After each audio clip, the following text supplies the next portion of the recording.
सही में कुछ शक्तियाँ उसमें थी। क्या वो जादूगर था जो ये दुनिया को नष्ट करने वाला था? ये एक ऐसे काला जादू, ब्लैक मैजिक की बात है जिसने पूरे परिवार को बर्बाद कर दिया था और भी न जाने कितने परिवार की जिंदगी लेना बाकी था।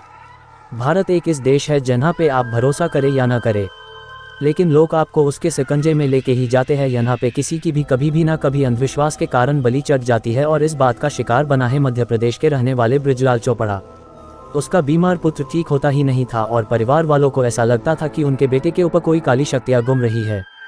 वो लोग उनके बेटे को पास में रखते हुए एक कबीला के पास लेके गए जहाँ पे काले जादू से कुछ भी कर सकते हैं, लेकिन वहाँ पे जो बना हो सुनकर आपके होश उड़ जाएंगे। कबीला के सरदार का नाम पार्वती था। वहाँ पे उनके साथियों ने ऐसी काले जादू की जाल बिछाई जहाँ से बृजलाल, उनकी पत्नी और उनका 10 साल का बेटा उसमें से बाहर ही नहीं आ पाए। बृजलाल अभी तो अपने पुत्र को लेके कबीला में पहुंचे ही थी कि वहाँ पे हाजिर सभी ने बृजलाल को जादूगर कह के उसको घेर लिया। उनका कहना यह था कि बृजलाल एक बहुत बड़ा जादूगर है और उसका मृत्यु ये संसार के लिए बहुत ही आवश्यक है। पार्वती ने अपने कबीला के आदमियों को आदेश दिया कि वो बृजलाल को मार दे।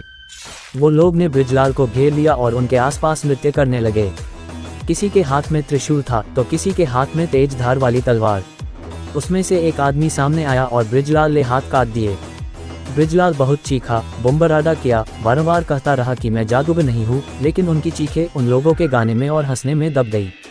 बृजलाल को जादूगर कहने के बाद पार्वती ने अपने लोगों से ऐसा कहा कि इसकी सारी शक्तियाँ उसके हाथ में है, इसलिए कुछ भी समझे बिना बृजलाल के हाथ काट दिए। उसके बाद बृजलाल कभी भी किसी के पर हावी न हो, उसकी सारी शक्तियाँ भस्म हो जाए, इसलिए वो दुष्टों ने बृजलाल को जिंदा जला दिया और देखते ही देखते बृजलाल का शरीर राख में मिल गया।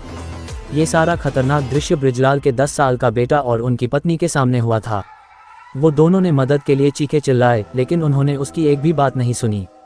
ये सारी घटना को अंजाम देने के बाद उन्होंने बृजलाल की पत्नी और बेटे को जाने की अनुमति दे दी और उन्होंने एक चेतावनी दी कि अगर इसके बारे में किसी को भी कुछ भी कहेंगे तो उसका अंजाम बहुत ही बुरा होगा।